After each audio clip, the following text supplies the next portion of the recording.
Welcome back to the Nerdrotic Podcast. My name is Gary Buechler. I'm live in San Francisco, California. I come to you from nerdrotic.com, and I'm joined by both my co-hosts tonight. Very special night, gifted finale.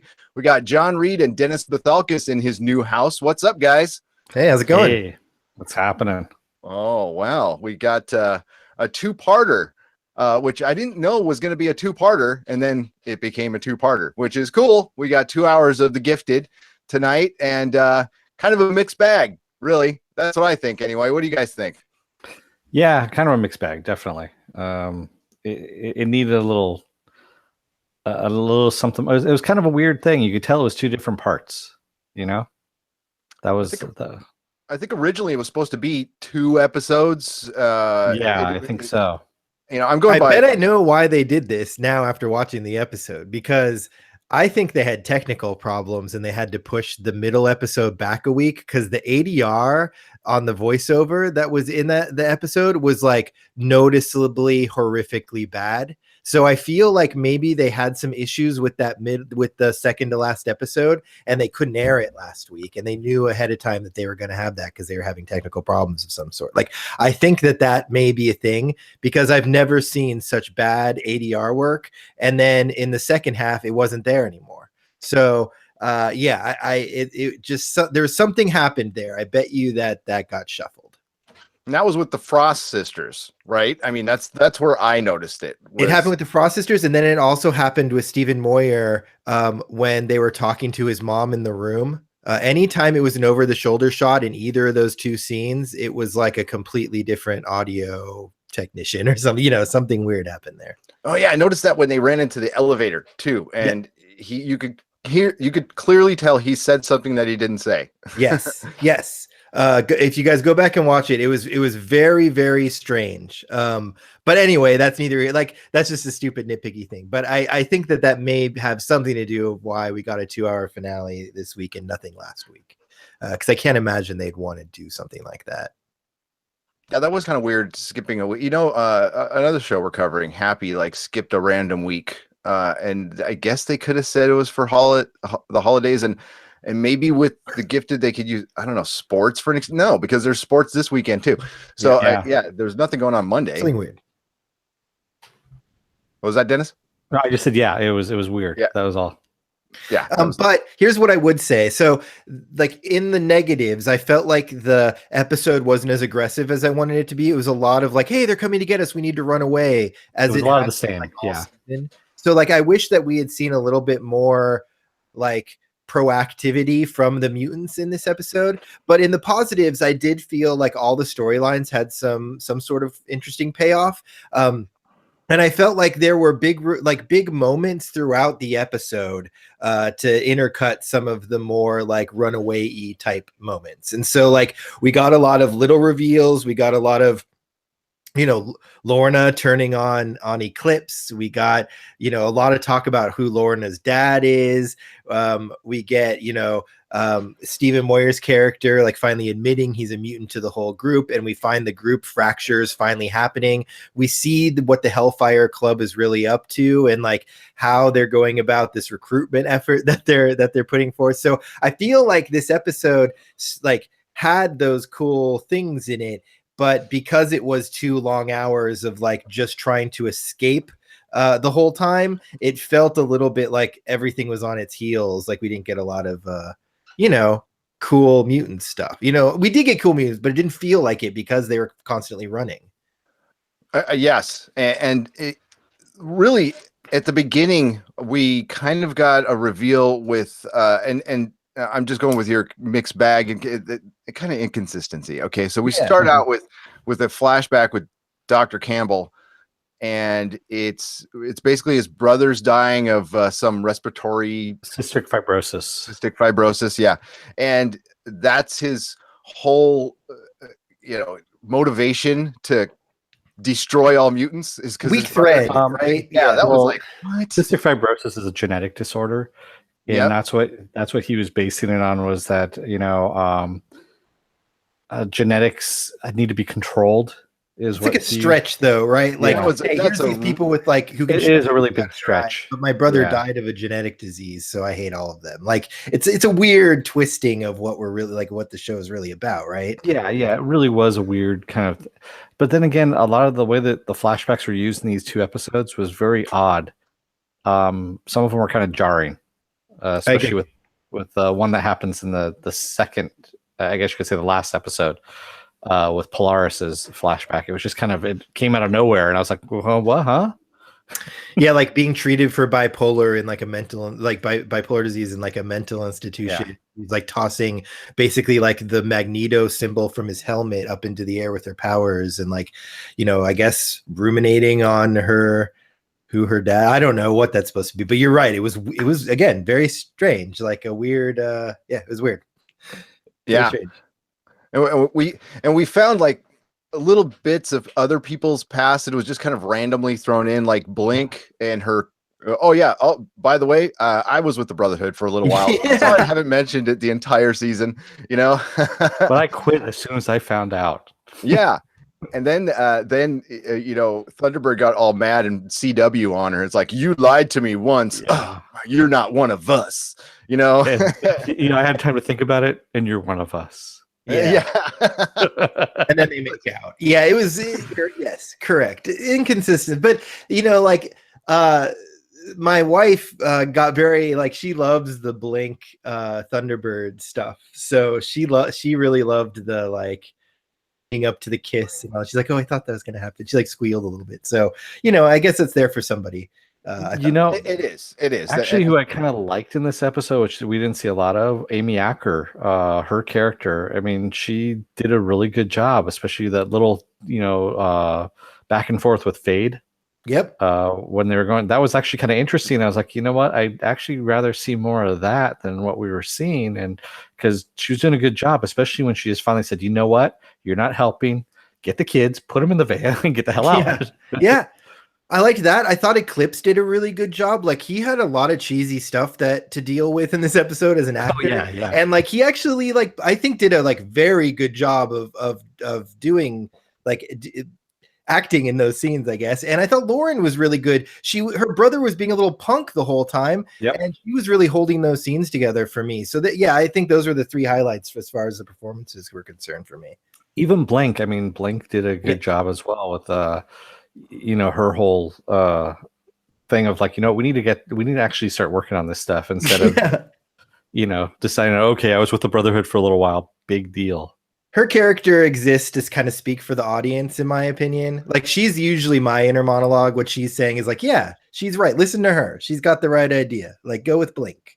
And she's kind of new to the group, so like, I feel like Blink kind of is the audience in a lot of this. Before we go any further though, I do want to say over the holidays, we hit 1,000 subscribers.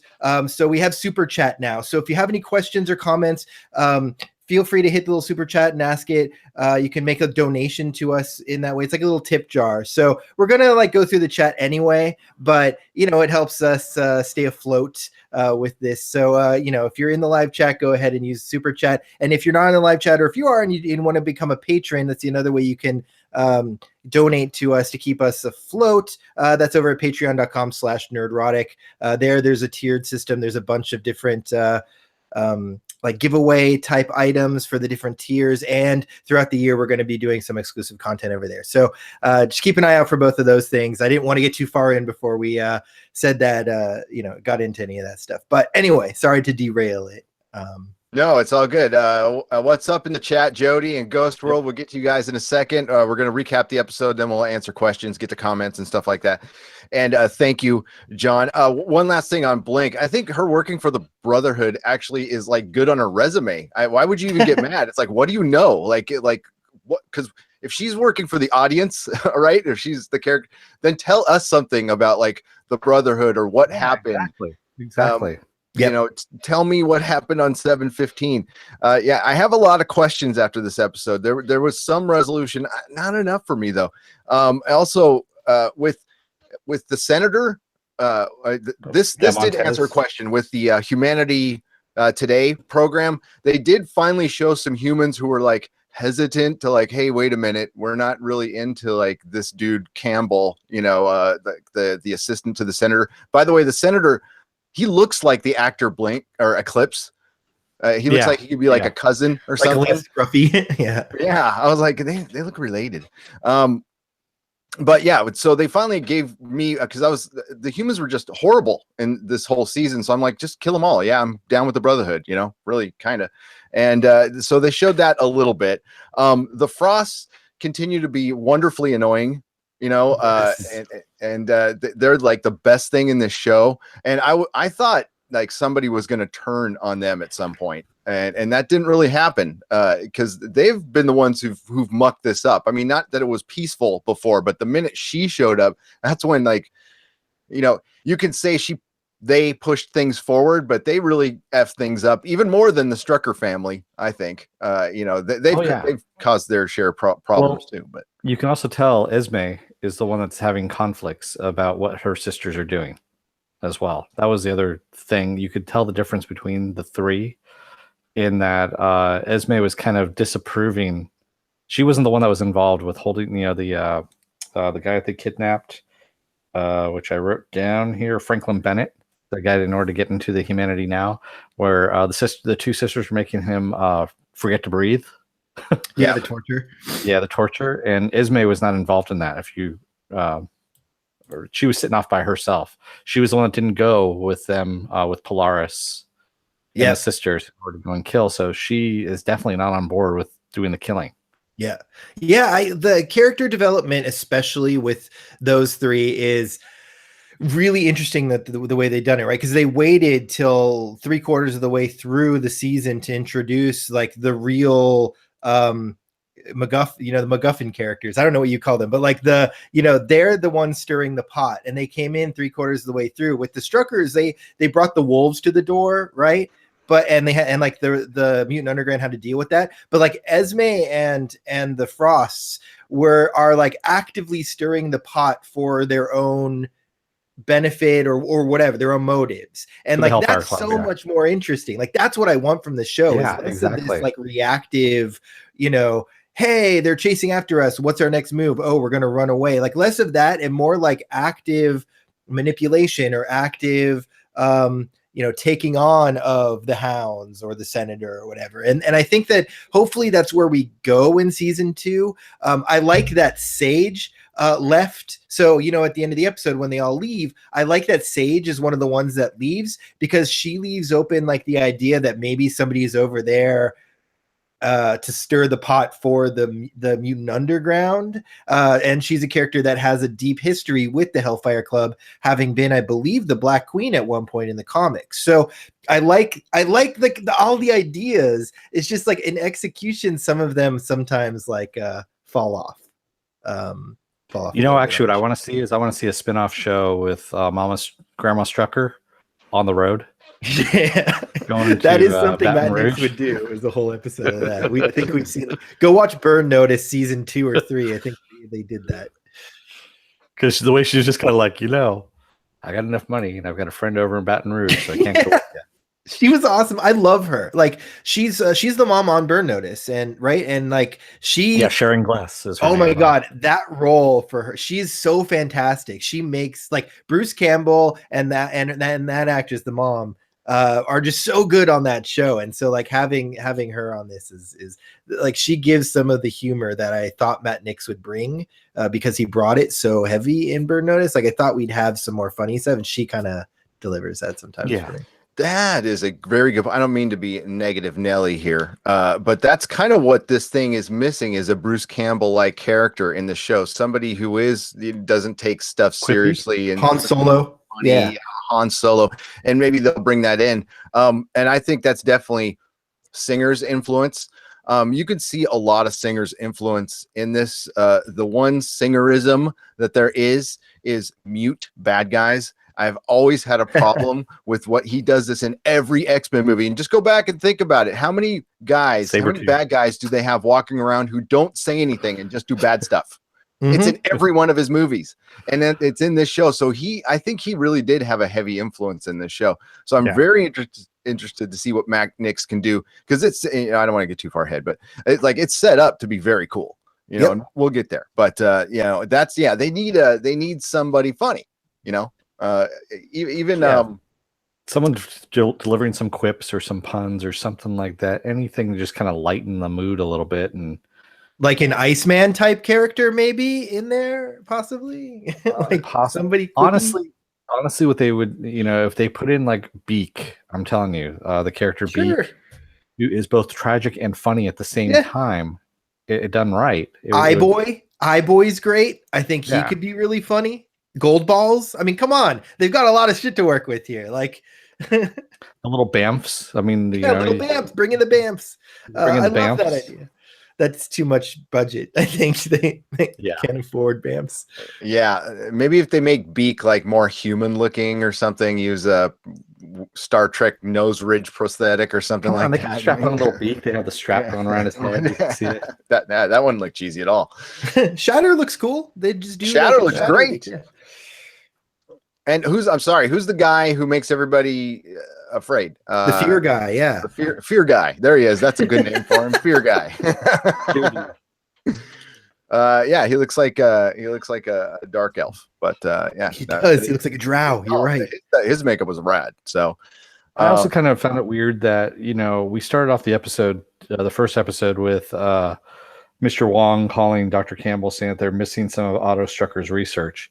So that was the whole impetus for the Struckers going to Grandma Strucker, because they're going, hey, the Sentinel Service is coming to you because they're going to try and pump you for information for where Dad's information is, you know, all his research, because he isn't, you know, it's not out there. They don't know where it's at. And then they just kind of dropped it. Yeah, Reed said he went through it, but he couldn't figure out the science. So they and Sage couldn't figure it out, although and then they like her thing, but the bad guys never actually went nobody actually went after any of the research. You're right. Like they were worried about the research, but like Campbell, they just dropped it. They never actually went after the research in any way. Yeah.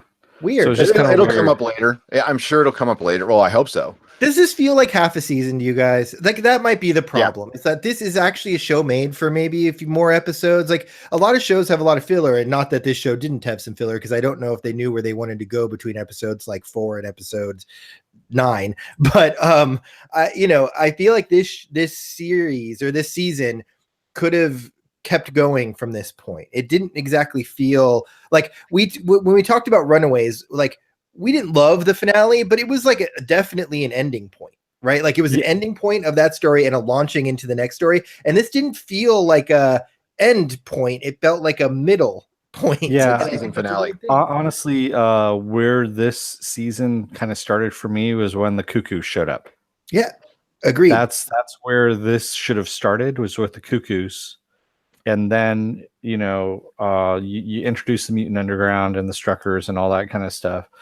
And go from there, because quite honestly, it was kind of spinning its wheels before that, and until they got to that point. And this is the meat of the story, where you're having, you know, the Hellfire Club being behind the machinations of trying to, you know, rebuild one, and then using the Mutant Underground as their source of their rebuilding.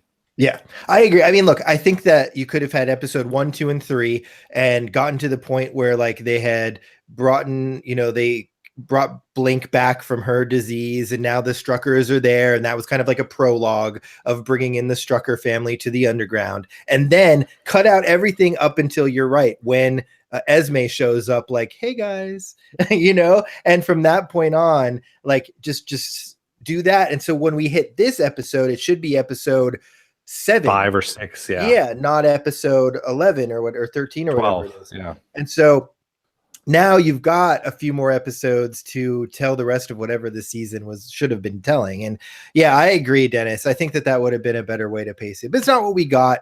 So at least like the last few episodes have been strong, like the first few episodes were.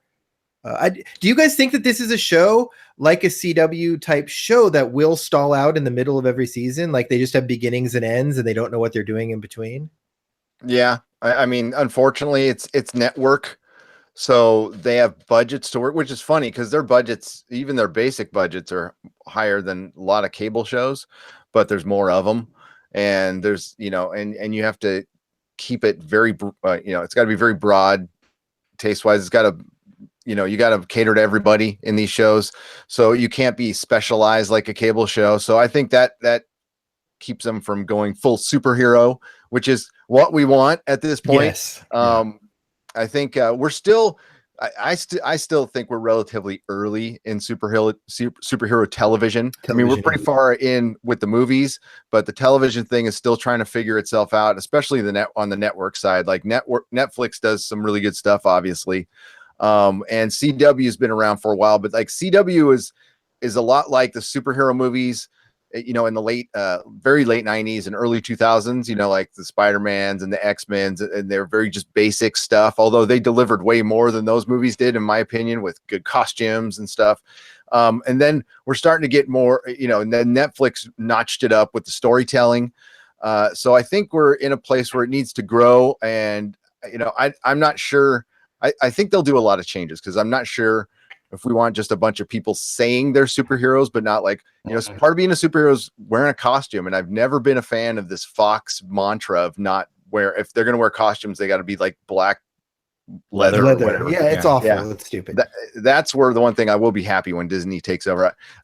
Although Disney's going to fuck this up, but I don't think Disney will fuck this up. I think Disney will Arturo. Anyway, but I do think Disney will fuck Legion.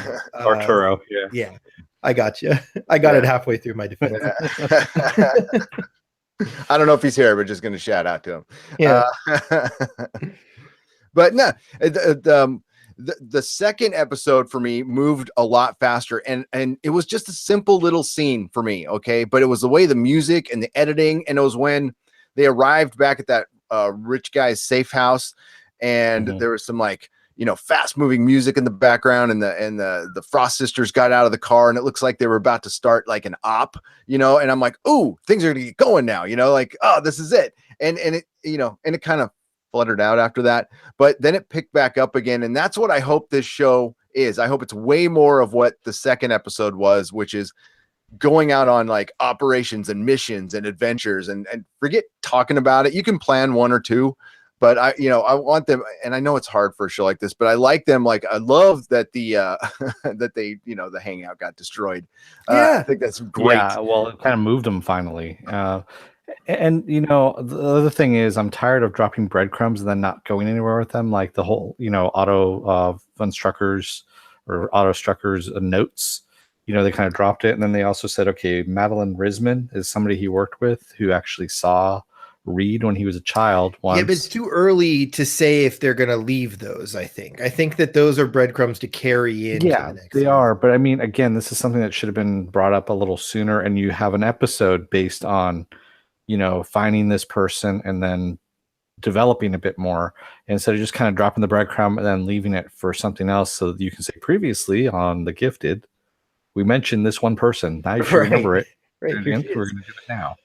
Yeah. And that will be next season. Yeah. And then we got Evangeline coming in that flashback that we spoke about earlier with Lorna, when she, and that got me excited. I'm like, here we go. We're going to, and I don't know why.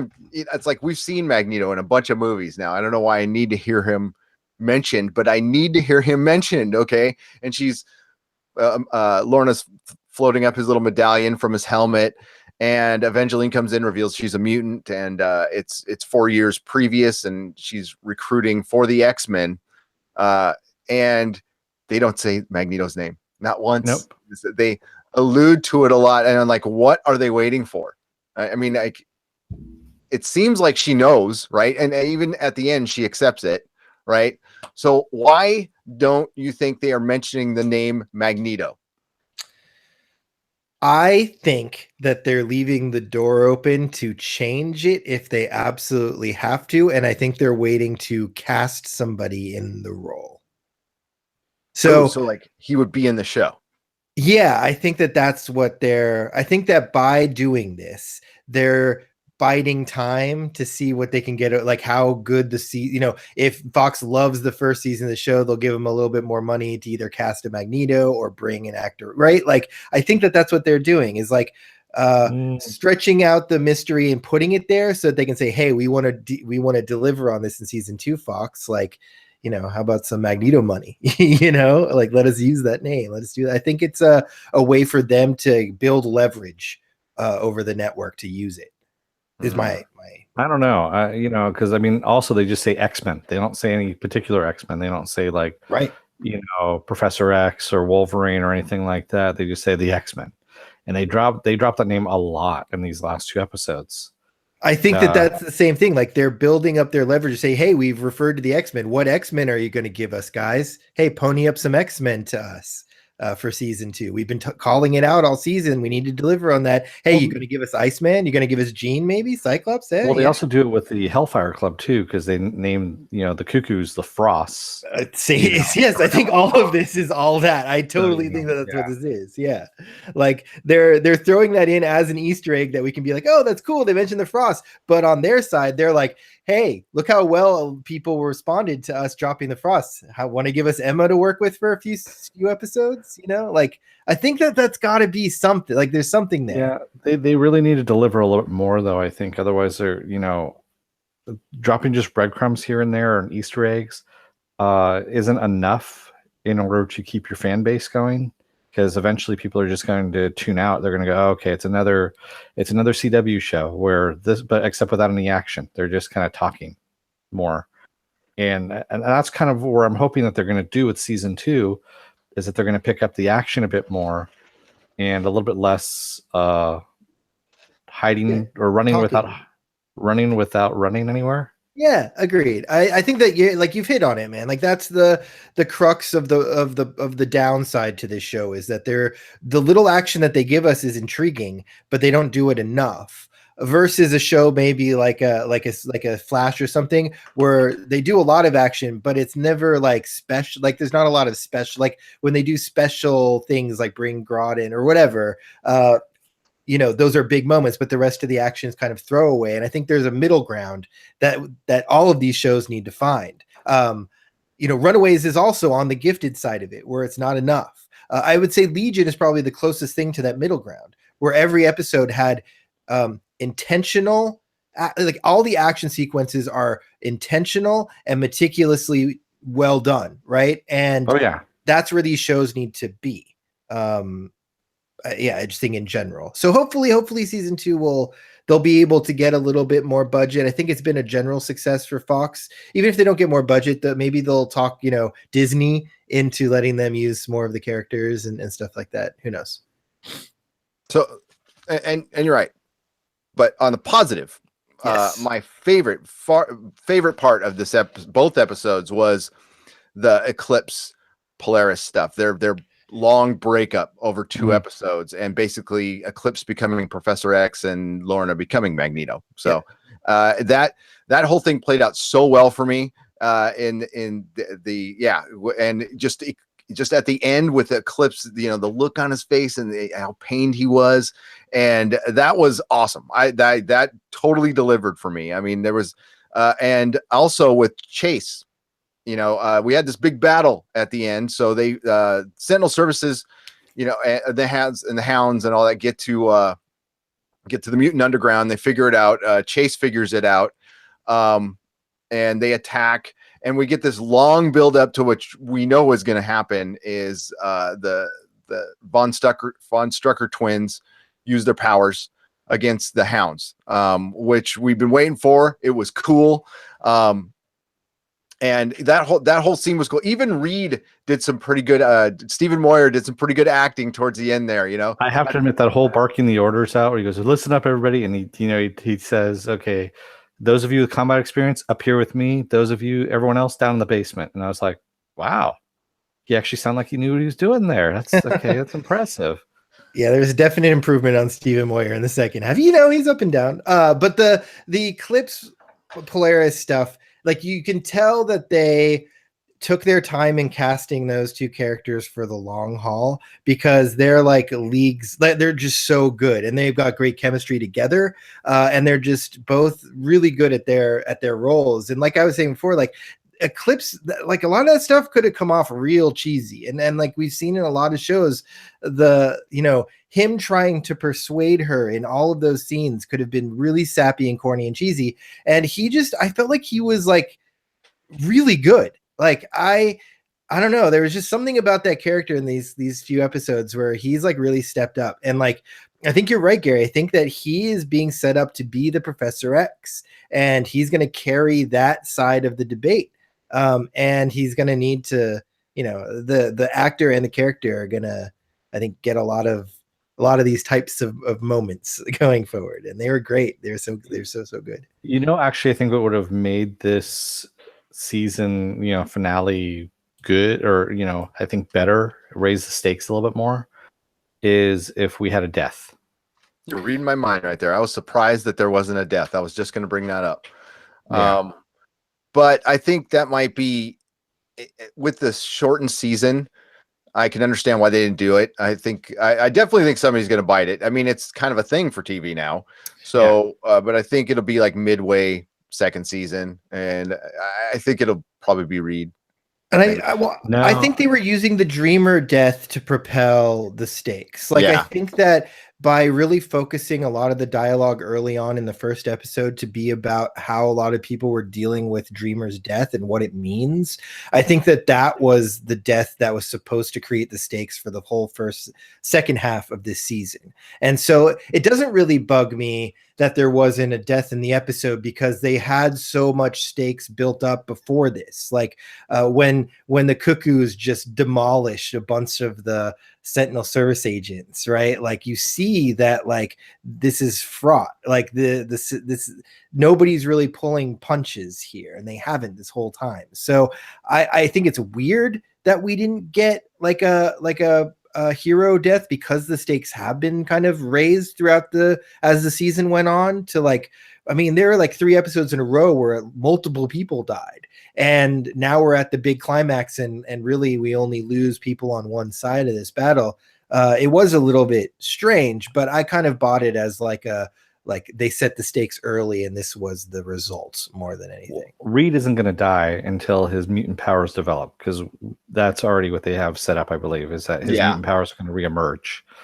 And what the hell came out of Eclipse's nose when he was fighting with that one mutant at the conference? That was his blood. Remember, he bleeds like. Oh, that's right. Okay, because I thought it was brain matter at first, because it flashed for a second. I was like, "What was that?" I forgot it was his blood. Actually, my wife asked me, "What is that?" And I was like, "Oh, it's his blood." So that's funny. They must have visually screwed that up somehow. Or he has light boogers. I don't know. Yeah, exactly. Yeah, maybe. You never know. And of course, you think all of his bodily fluids glow? I had to ask. I'm sorry. And honestly, do we think that Dr. Campbell's dead? Of course not. I think he's pretty freaking dead. I think he's dead. Yeah, I think he's. I mean, we didn't see the body, so I mean, I see where you're coming from, Dennis. Too late to say spoilers. It probably. No. Campbell, by the way, he always says he has mutants next to him. His hounds. He always has at least one hound next to him, like a teleportation hound, or somebody to protect him, kind of like what Lauren's powers are. Yeah, maybe. Yeah, go on, John. Okay, so here, like this is like the Mr. Robot podcast where I'm about to get super tinfoil hatty, and it's probably all going to be wrong. Although you guys probably have a better success ratio than what I'm about to say is going to hit. I don't know about that. But we're all over the place.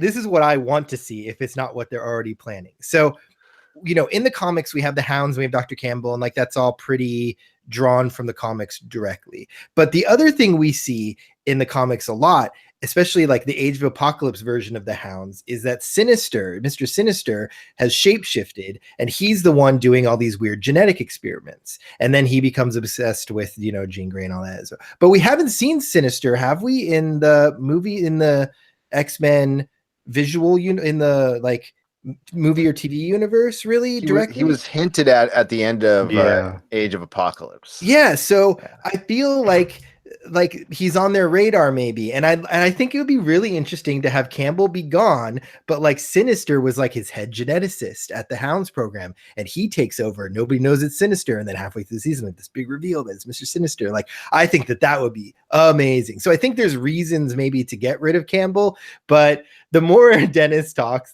about it, the more we didn't see the body. And this is comic book. This is comic book TV. Yeah. I totally agree. It just that's going to be a pretty silly explanation unless they have a teleporter, which I guess they could have. It could have been his or assistant. A force field, or to go with what you're saying, that character is just foreshadowing like a Sinister coming. Like, oh, we're going to do a light version of it, but we're going to make a mutant version of him later, which they could be doing.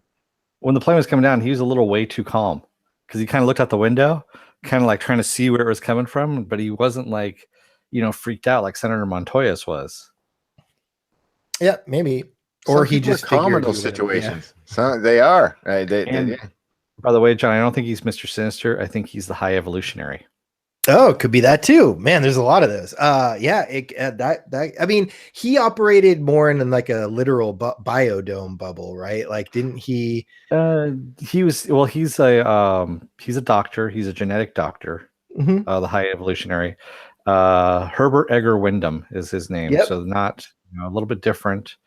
And so that's why I'm thinking they're kind of basing him more on the High Evolutionary than they are on Sinister.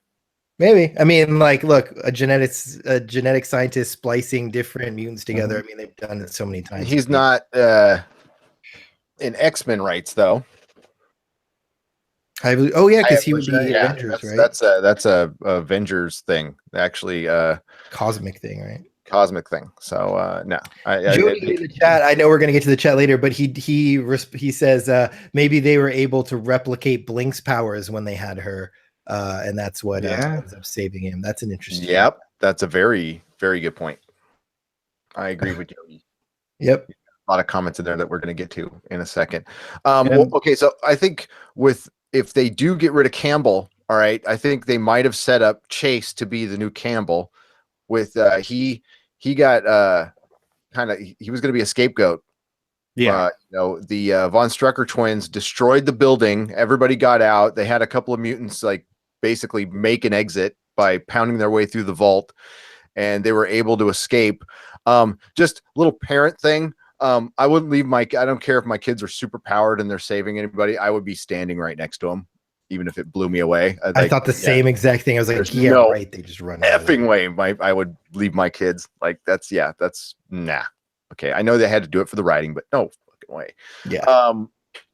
So I think they might, I don't know where they're going to go with Chase. Where do you guys think they're going to go with Chase? It's really interesting that they did set him up to kind of be a scapegoat. The senator's like, no, it's not the order I gave you. And it was, and he was being an asshole.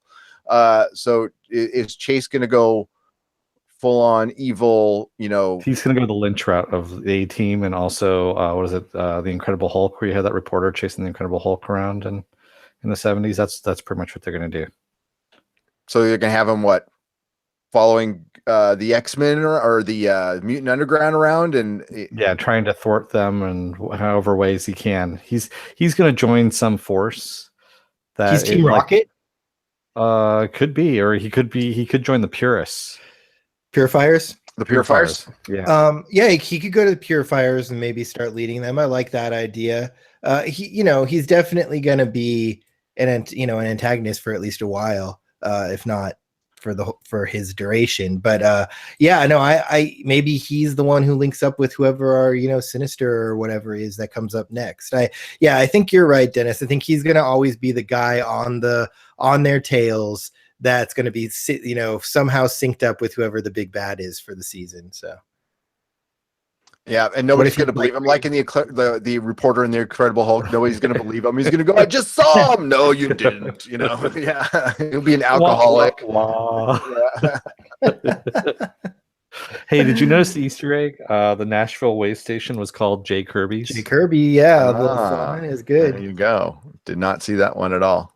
They did mention the Sentinel robot program, which was good. Mhm. They and we're never going to see them, so that's No. fine. Budget, that's okay. Budgetary reasons. You're Budgetary gonna see a reasons. hand. You're just gonna see a hand, maybe, but it's not gonna move. An eye, just like an eye looking in a window at some point. Kind of like what we Glowy got in the eye. movies. So the Von Strucker twins use their powers, and what do you guys think of the okay, so the ending was based, we had Lorna bring down Dr. Campbell's plane. It looked like they're pretty dead. I guess he could have survived. That was a great scene, by the way. I thought that scene was really, really cool. I love the engines coming off the plane and landing in different places. Like, yeah, it was pretty sick. Yeah, that for TV, that was very cool. What'd you guys think of that final scene? Because I was like, okay, here we go. We're gonna Where the team splits apart. Magneto. I knew the team was gonna split apart, but I thought they would like show who's running the Hellfire Club or something. I was looking for a little bit of a bigger reveal. It still was pretty good. So I don't know. What do you guys think of that final scene where everybody broke up and went their own way? Go ahead, John. Oh, well, I'm going to say I really liked it. I wasn't waiting for a bigger, because there's so many elements to it, I enjoyed it. I like, okay, who's going to go? Oh, Sage. That's perfect. Like I said before, like she could be a spy for them. She could become the Black Queen, like we see her in the comics at one point doing. She's got the character is deeply tied to the Hellfire Club in the comics. And like, that's cool. Like, so I liked seeing Sage go. Obviously Tex got up and went. And then when Andy went, I also expected, Gary, when you said I would be standing there next to my kids if they were taking down that building, I thought one of them at least would go with him, whether or not they believed in that side or not. Like, I thought Amy Acker was going to be over there with him no matter what. Like, you've got two parents, like, and your kids are now splitting up. Like, why don't we have one parent in each place? Yeah, so that's what I thought too. So like the reveal was cool to me because I don't know if I didn't really expect it as much as you did. I was like, I thought that they would draw like Polaris and maybe one person over, but like the fact that they've split down the middle almost. I mean, not exactly, but like there a lot of people went over to that side. Next season, we're going to get like a full Hellfire Club and like a full Morlock crew, and or like on the run X-Men, whatever you want to call it, Thieves Guild, I don't know, any X-Men reference you want, but like we're gonna get like a stationary group that has like power and money, and we're gonna get like the idealistic group that's gonna be like always reactionary. And so it's fun that we're gonna be able to have both sides of that story told next season finally, instead of just the reactionary side. So like that reveal in and of like that whole concept in and of itself was a big enough reveal for me.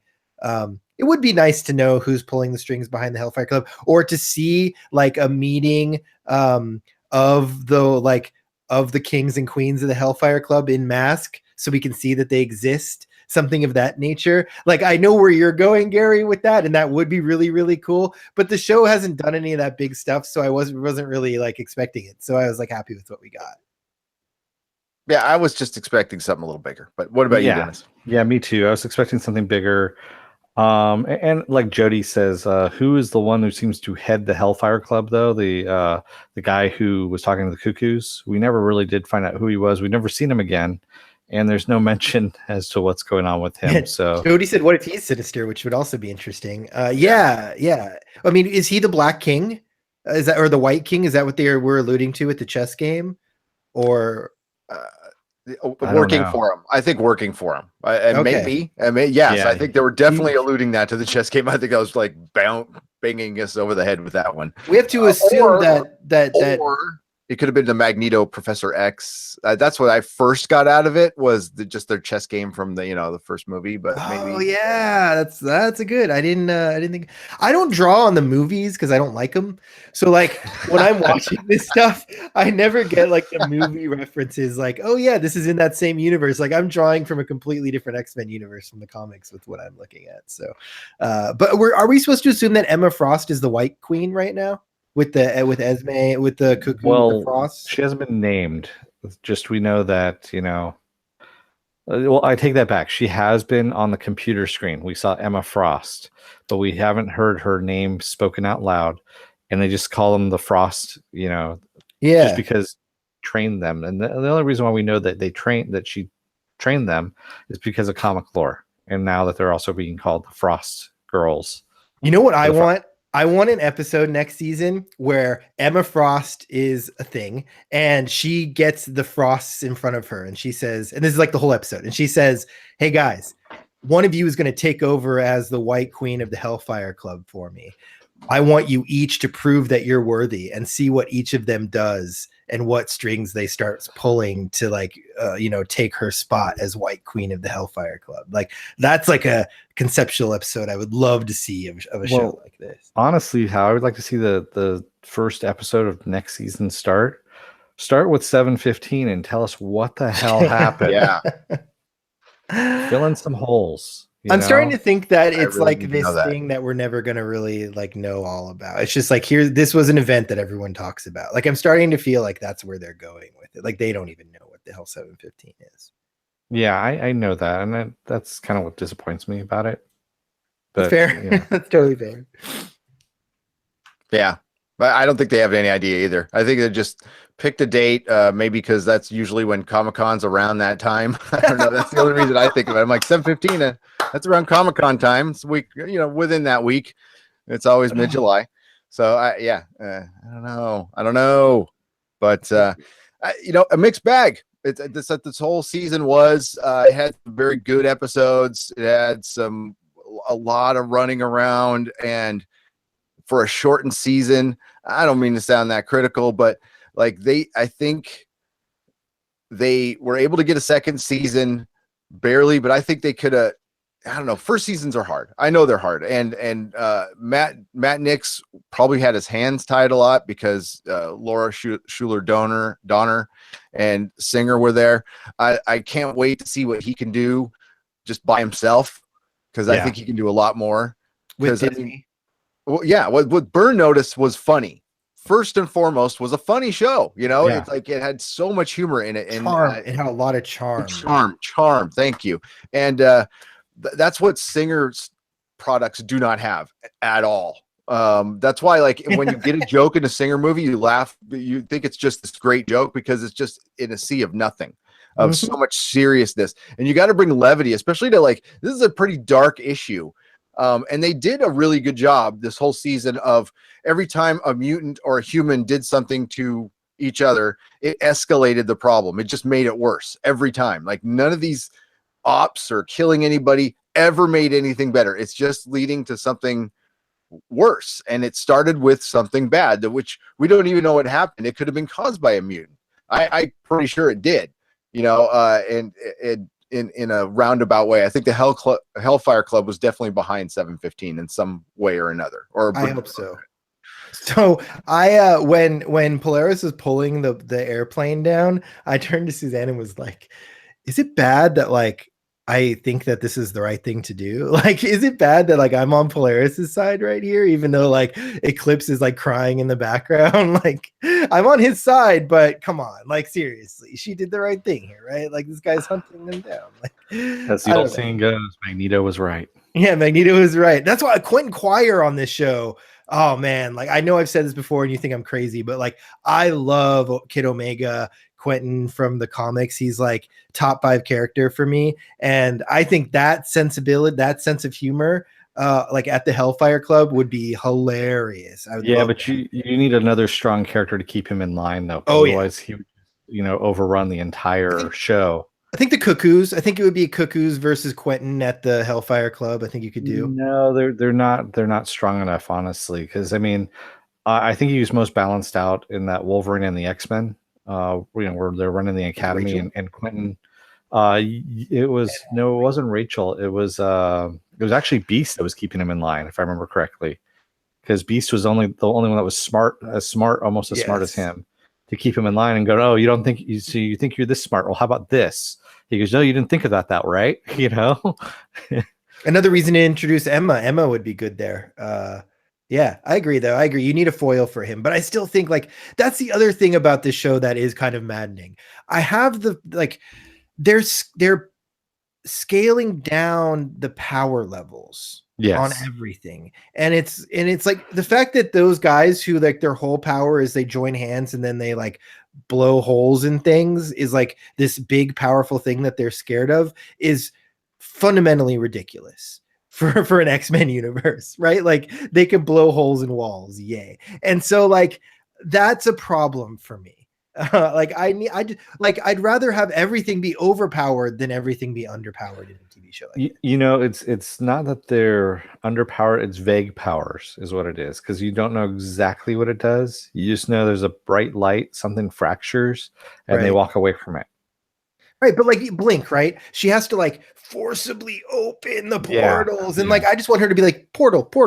Like that's when she can start doing cool, interesting things, and like everything is just really scaled back. Polaris, like I know that she's able to do all this stuff because she's pregnant, but she should be able to do that stuff anyway. And like, you know, they overpower Thunderbird, but like for the most part, everyone they've really scaled back on. Well, Thunderbird needs to die, of course, so they can bring in Warpath. Yeah, or just put him through the Hound program and do what they did to Warpath in the first place, you know? Or was it? Is that just that's the Exiles version of Warpath? Yeah, do that. Just make it an Exile show. Come on, Gary. How can we make them just make an Exile show out of this, or just do a new one? I guess. I'm telling you, that's what the original name was for this thing, and they made him change it for some reason. I don't know why. Or there's probably another show called Exiles at some time or another that they couldn't use it. Or because the Gift has always been a weird name for this. But that would have been way better, you know. And I actually think Thunderbird like might die. I do too. Yeah. I thought he was going to eat it when the gunfire, when everything slowed down there in slow motion. I thought he was going to eat it. He was bullet resistant. Yeah, we've seen him before. That? Oh, okay. Yeah, they did that earlier in the season. So, and then because I kind of figured that one mutant that was hurting Eclipse when he threw him into the wall might have absorbed some of his power or something, and then he was going to get shot saving Blink, and then she was going to teleport them out. But no, they kind of missed that one.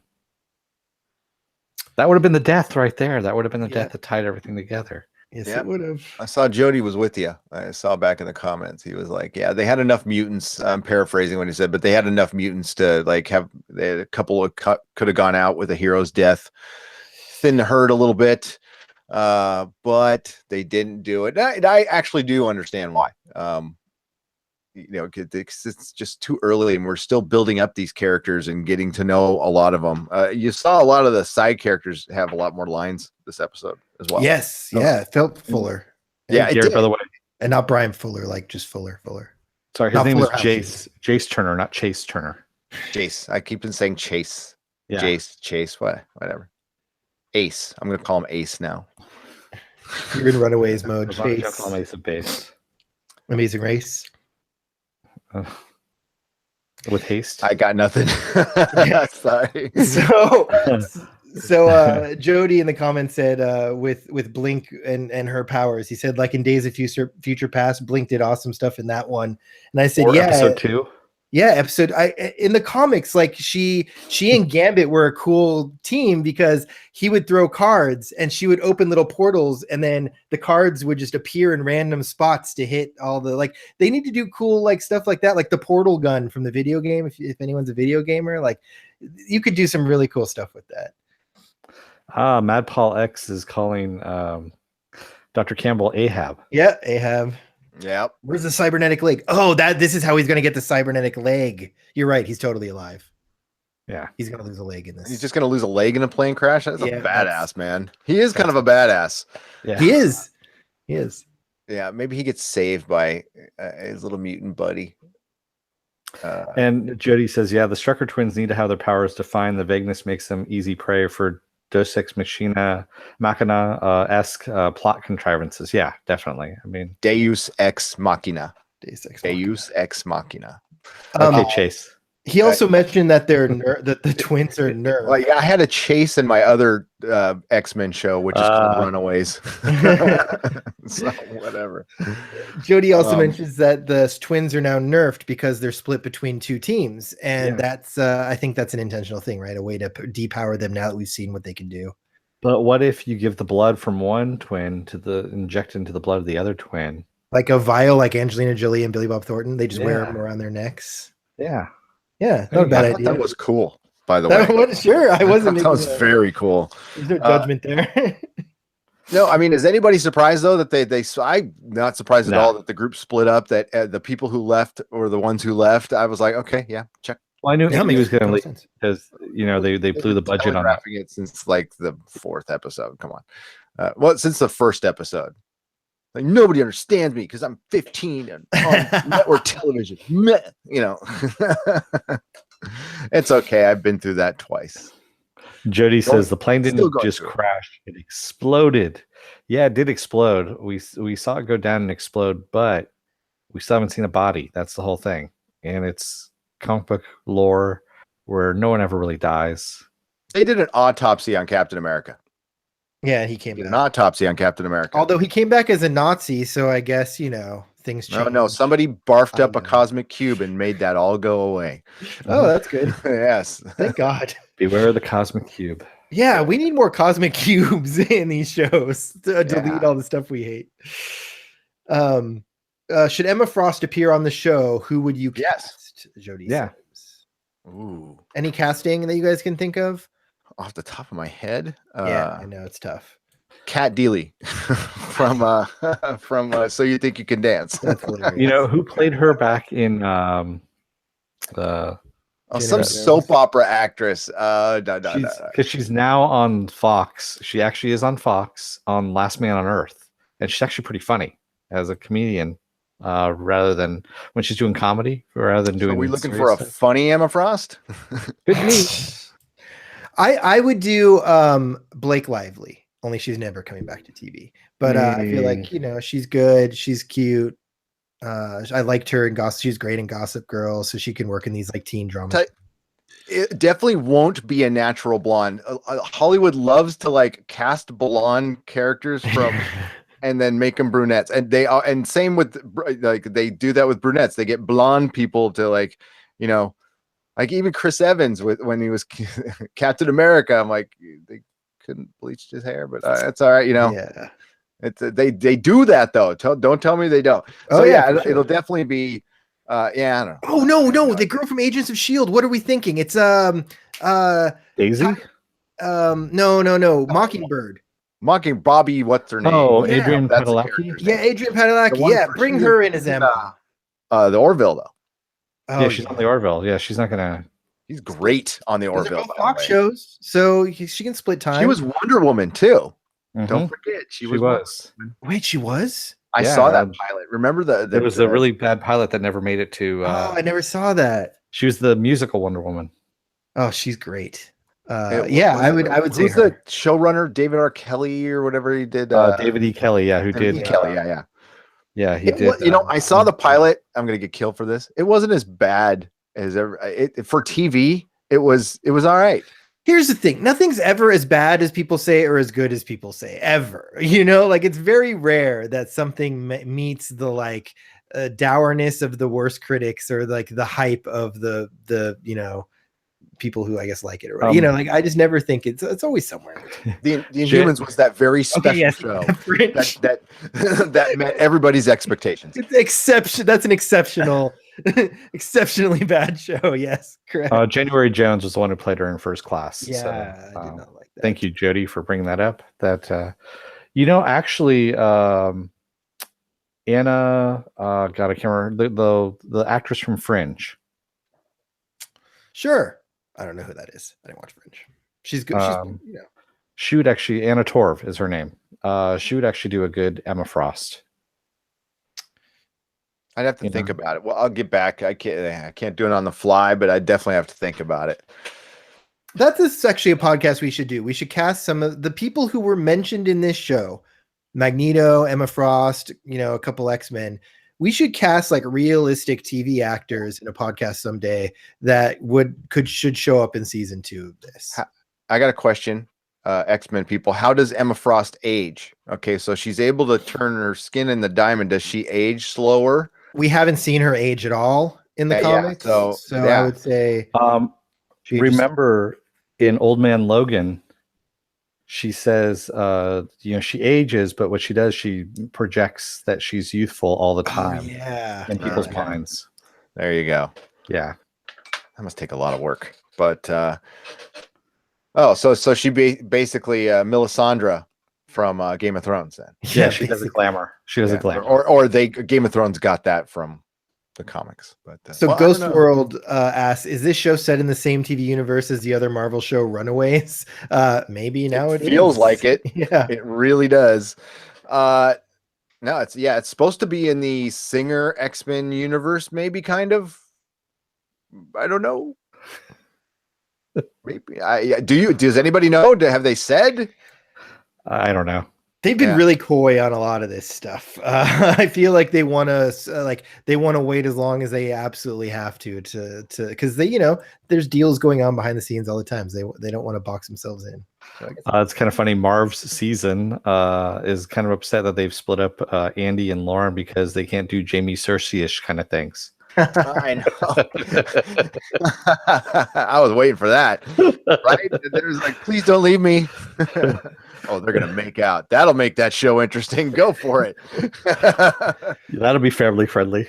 Jody says, "How about Carice Van Houten to play Emma Frost?" I googled her. She looks great. Just dye her hair blonde. She's gorgeous. We could even have Agent Carter herself play Emma Frost. No, she would be good too. She'd be good. I think she could do it. I want like a really sexy Emma Frost though. I mean, that's part of a woman. Haley Atwell's a cute. Yeah, cute sexy. Versus hot. I think she could play evil. I think she could play evil. Okay, I think she could play evil, but we're talking about like a long, lanky, tall glass of water. You know what I'm saying? Built like a brick S house, as used to say. I think I just blew Jody's mind there because he was just like, "Whoa, she'd be hot as Emma Frost," is what he said. Okay. Well, I think a lot of girls would be hot as Emma Frost. You throw that little cosplay going on, but it's not my first choice. But I'm just throwing names out there. Yeah, Emily Van Camp, she'd be good. She is statuesque. Yeah, as Jody said. Eliza Dushku. Oh God, no, please keep her away. 5x5. Keep her away. I can't. I'm out. That's an inside joke.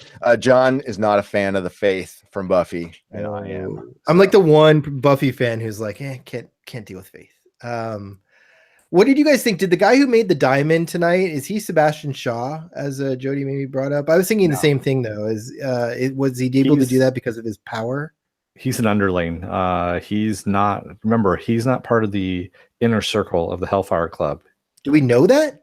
Yeah, because that's what Esme told him. She goes, "Well, what does the inner circle think of what you're doing?" Because that was the whole thing. He's not part of the inner circle. But that doesn't exclude him from being like, if you were part of the inner circle and there were like 6 other guys and you came to me and said, "Hey, do this," I would say, "Hey, what does the inner circle think of that plan?" Even if you were part of it. Yeah, but you got to remember, I mean, the Hellfire Club's always operated where you have the inner circle of 5 people is what it was. Or 6 people. So I think it's semantics. Dennis is saying that she would have said, "Well, what do the rest of the inner circle think?" Is that kind of what you're saying? No. You could have taken that either way. She didn't say what are the rest. She just said, "What does the inner circle think of what you're doing?" Okay. She didn't even say what. But wouldn't only someone in the inner circle be privy to what the inner circle thinks of what he was saying? Yeah. That's why it's called the inner circle, unless there's an outer inner circle. Like, why would she ask him what the inner circle was thinking if he wasn't part of the inner circle? That's the way I interpreted that. I'm part of the outer triangle, by the way. But anyway, I don't know. I still think it's a possibility, but I see what I do get what you're saying. The isosceles triangle, right? The quadradecahedron. Fuck that, Chuck Norris. I'm part of the octagon. No. Yeah. Jody agrees with you, Dennis. He says he thinks that guy is a go between the inner circle and the cuckoos. So okay, interesting. We'll have to see. He was their financier. That was the reason why, he was making the diamonds. Here, buy that. He stocks the mini bar or the bar. Yes. And Andy is going to get that triplets, is what Mars Seasons said. Marv's Seasons. Yeah, we know why he went over there. We all know why puberty boy went over there. Yeah. And actually, I can't fault him for that move at all. Even though I was blasting him in my notes though, pretty bad. I think I wrote down 4 times. 4 times that I wrote down Andy bitch. He's just like, you don't understand me. I don't know. Yeah, it triggers me a little bit. All right, got 2 boys. I have to deal with that shite. Yeah. Anyway, he says he's the Mercy Graves to the Inner Circle's Lex Luthor. Okay. Nice. Look at Jody going right on. As now shipping Esme's Andy. Hell yeah. That man, I still think what was that? Marv's. Yeah, if they would have, the brother and sister would have made out, everybody would have been talking about this show. Oh yeah, they totally should have done that. I'd have gone there. I'd have totally gone. Yeah, they're underage, and even whatever. If it had been like someone else's like dream, like somebody had a weird dream about the twins, like they totally should have. Anyway, or the Cuckoos forced them to, or something. Yeah, something like that. Some weird shit. Like that. Ooh. I went dark there for a second. I know. That's okay for a second. It's all right. You live there, baby. I know. Hence the red walls. Yes. All right, guys. Let's wrap this thing up, man. Yep. Any final words on the Gifted season 1? Go ahead, Dennis. I was going to say Magneto and Cyclops are right. Magneto and Cyclops. Revolution. Look, it was up and down.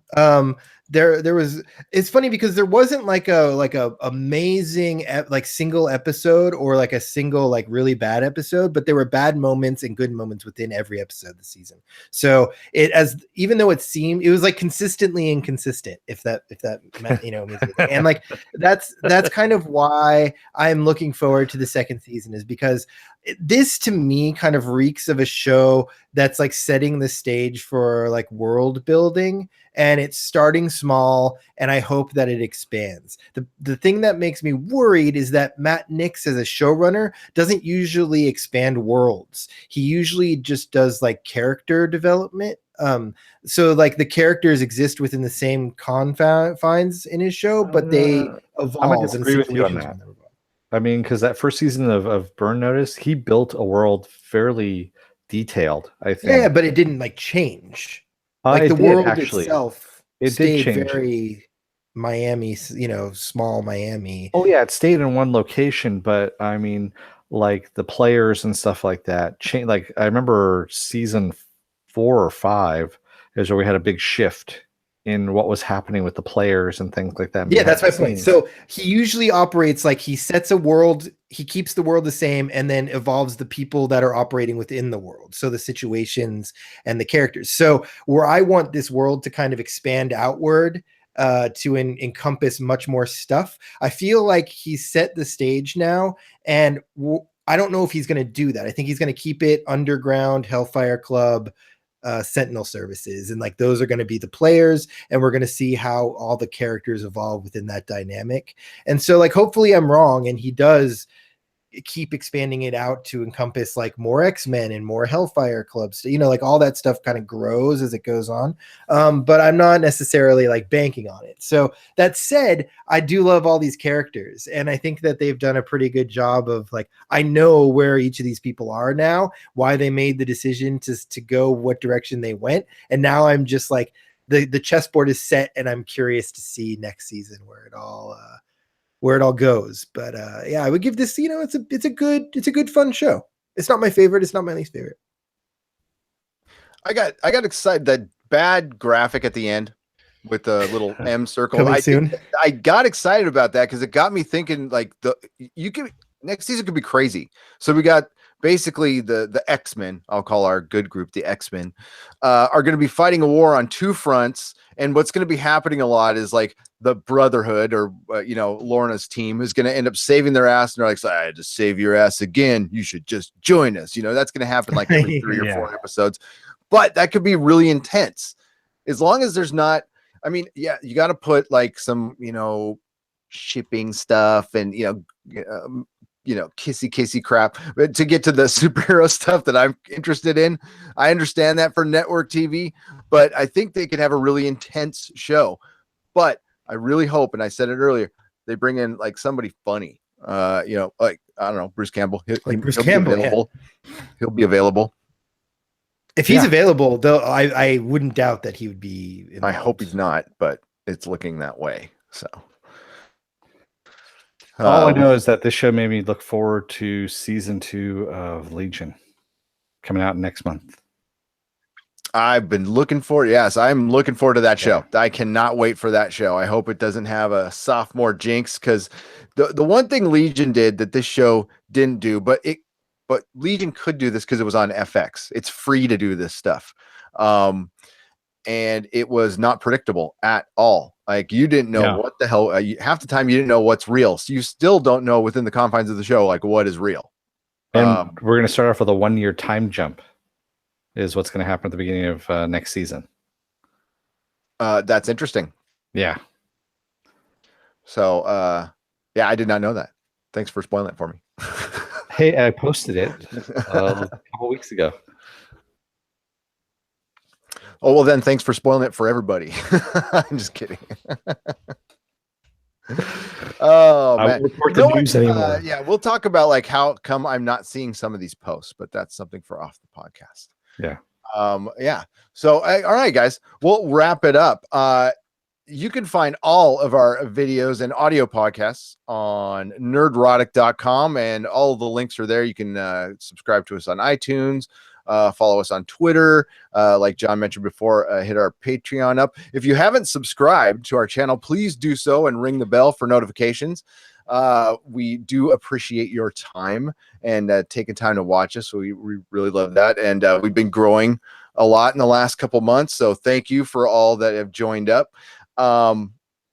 John, you have a Twitter. Dennis, you have a Twitter. What are your Twitters? John. I'm at Jon Reed 16. It's JONREED16. You can follow me there. I am at DeForce DAFORCE. Gary is at Nerdrotics with an S. And Melissa is at Agent Bossy Boots. All right. So all of when this rolls over to be a video, all of our links will be in the description, guys. Everybody in the shout out to all you guys in the chat. Jody, Mars, was it Ghost World was in there? What's up, Ghost World? Ghost World had to go to work, is what he said. He had to go to work. Get to work, Ghost World. And everybody's watching us live. We really appreciate it. And please throw your comments down once this rolls over into a video. And Dennis, take us out. Don't let the door hit your ass on the way out, America and the rest of the world. May the small folks sing songs of your greatness. Awesome. Bye, everybody. Good night.